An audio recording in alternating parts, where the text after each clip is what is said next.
Bonjour et bienvenue, c'est Lisiane, je suis ravie de vous retrouver pour vous proposer une recette saine et savoureuse que je vais vous concocter sur mon lieu de vacances. Ça veut dire que je fais avec les moyens du bord et c'est ce que je vous invite à faire, que vous soyez d'ailleurs en vacances ou chez vous. C'est toujours intéressant de faire avec ce qu'on a. Alors si vous me connaissez, vous savez que moi, les recettes, je les aime saines, faciles à faire et rapides, mais je les aime aussi de qualité. Et pour ça, je m'inspire souvent d'un magazine, de recettes que je trouve dans un magazine qui s'appelle Saveur, qui est vraiment un excellent magazine. Souvent, vous avez des recettes de chefs que vous pouvez suivre, que vous pouvez bien sûr adapter. Elles sont juste géniales parce que très savoureuses et aussi faites avec des produits de qualité. Donc, sans plus attendre, je vous propose de commencer. Et la première recette que je vais vous proposer aujourd'hui, c'est un dessert que vous pouvez faire quand vous recevez vos amis ou simplement en famille si vous le souhaitez. Allez, c'est parti, on y va, à tout de suite.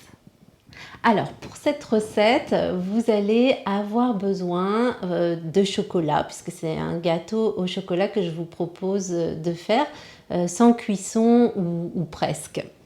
Donc, il vous faut pour la pâte, il vous faut 150 g de dattes que j'ai dénoyautées.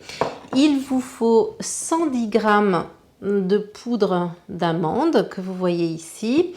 Il vous faut aussi 90 g de flocons de millet. Alors moi j'ai pris des flocons de millet parce que pour moi c'est plus digeste. Dans la recette d'origine, ce sont des flocons d'avoine. Donc si vous préférez flocons d'avoine ou parce que tout simplement ce sera peut-être un petit peu plus croustillant avec ce dernier, eh bien vous pouvez tout à fait utiliser ça. Il vous faut aussi 2 cuillères à soupe d'huile de coco et il vous faut une pincée ou deux de fleurs de sel. Donc voilà, ça c'est pour votre pâte.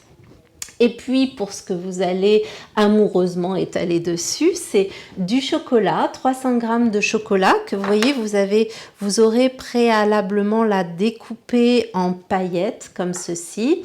Et puis il vous faut 25 centilitres de lait d'amande. Donc voilà pour vos ingrédients. On va donc d'abord commencer par mixer tous les ingrédients de la pâte, c'est-à-dire vos dattes dénoyautées, vos flocons d'avoine ou de millet en fonction de ce que vous aurez choisi. Donc moi ici j'utilise le millet, la poudre d'amande, l'huile de coco et la pincée de sel. Allez, c'est parti. Pour ça, je vous conseille d'utiliser, alors moi j'ai un petit robot mixeur ici, j'ai la chance d'avoir ça sur mon lieu de vacances. Si vous avez un blender, c'est bien. Je n'ai pas testé avec le mixeur à soupe, mais je vais faire un test pour vous dire si ça fonctionne ou pas, parce que peut-être que ce sera la seule chose que vous aurez sous la main. Allez, c'est parti! Alors voilà le résultat. Donc ici c'est la pâte que j'ai obtenue avec le mixeur à soupe plongeant. Donc c'est faisable si vous n'avez que ça, mais évidemment il vous faut un petit peu plus de patience, c'est plus long. Et ça c'est la pâte que j'ai obtenue en utilisant mon petit robot. Dans les deux cas, j'ai environ ajouté 20 centilitres d'eau parce que, alors ça c'est peut-être dû au flocon de millet, on n'aurait peut-être pas le même problème avec l'avoine, mais je n'arrivais pas à obtenir cette pâte homogène, ça restait trop sec. Donc j'ai préféré rajouter un petit peu d'eau plutôt que d'ajouter à nouveau un corps gras. Et vous voyez, vous obtenez ces pâtes dans un cas comme dans l'autre qu'on va pouvoir maintenant travailler et étaler dans un moule à tarte ou un moule à cake en fonction de ce que vous avez. Allez, on continue cette recette.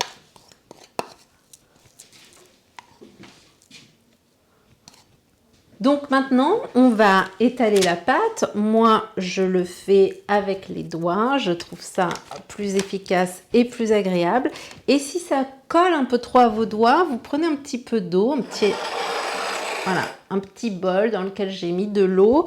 Et puis, j'étale la pâte et de temps en temps, je mouille mes doigts pour ne pas que la pâte me colle aux doigts tout simplement. Donc, voilà.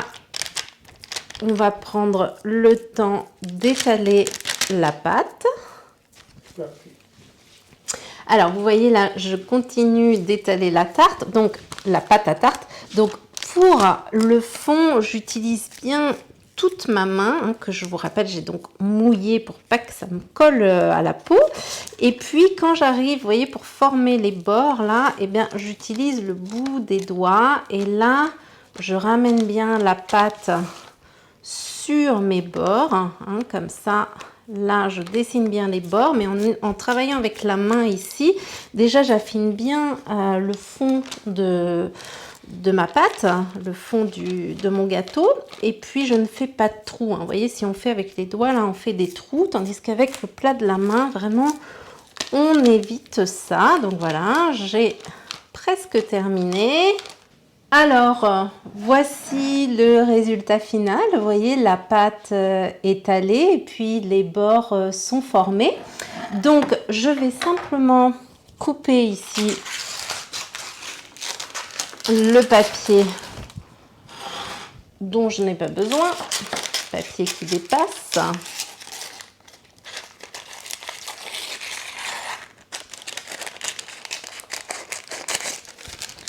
Voilà. Parfait. Et puis, je vais mettre mon fond de tarte au frais pendant que je prépare mon chocolat. Pour le chocolat, vous allez donc l'émincer comme ceci en copeaux. Donc, vous prenez un couteau qui coupe bien et puis vous allez, voilà, faire à l'aide de votre couteau des copeaux. Pour obtenir à la fin quelque chose comme ça. Et pendant que vous faites vos copeaux, vous allez mettre votre crème d'amande, les 25 centilitres de lait d'amande, à chauffer tout doucement. Alors, soit vous pouvez le faire chauffer comme ça directement sur le feu, mais attention à bien le surveiller et à remuer. Sinon, vous pouvez aussi le mettre au bain-marie. Moi, personnellement, je préfère pour une cuisson plus douce. Donc, voilà mon chocolat en copeaux. Voilà ici mon lait d'amande que j'ai fait chauffer doucement au bain-marie. Donc là, hop, je vais mettre ça, voilà, comme ça va éviter que ça glisse. Donc je vais verser doucement le lait d'amande sur les copeaux de chocolat. Et puis je vais mélanger. Hop. Je fais encore un petit switch. Voilà. Je vais mélanger doucement. Vous allez voir là, regardez, le chocolat fond. C'est génial. On a déjà envie de tremper ses doigts dedans. Et ça va me faire une ganache que je vais étaler sur la pâte là qui est en train de durcir au réfrigérateur. Donc, voici la pâte et puis vous allez maintenant étaler votre ganache au chocolat sur cette magnifique pâte. Oh là là, regardez comme c'est beau, j'espère que vous voyez là. C'est superbe. Ça va être délicieux évidemment. Donc doucement j'étale mon chocolat.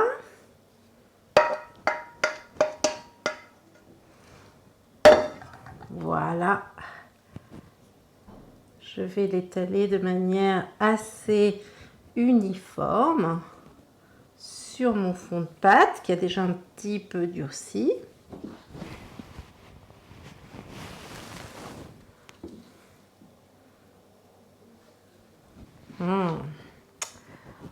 Voilà.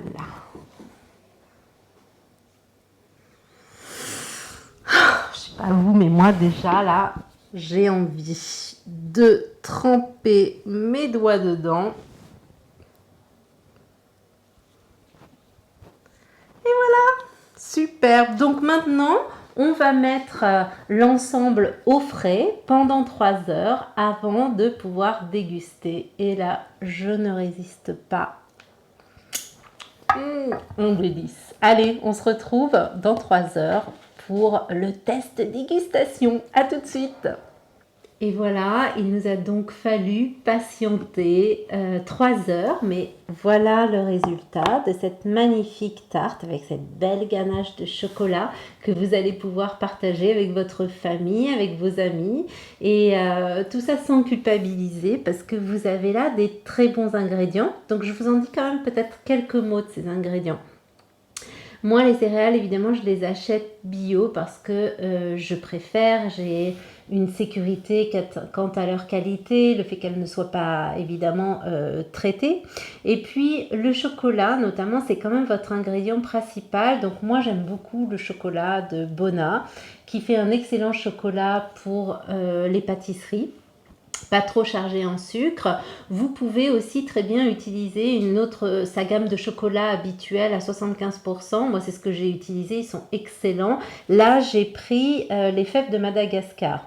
Donc, vous pouvez aussi, en fonction de vos goûts, si vous êtes un connaisseur en cacao, eh bien, choisir le terroir qui vous convient le mieux pour votre pâtisserie. Autre chose, autre astuce, comme les dattes sont très sucrées, vous pourriez aussi très bien aller sur un chocolat à 85%. Pourquoi pas?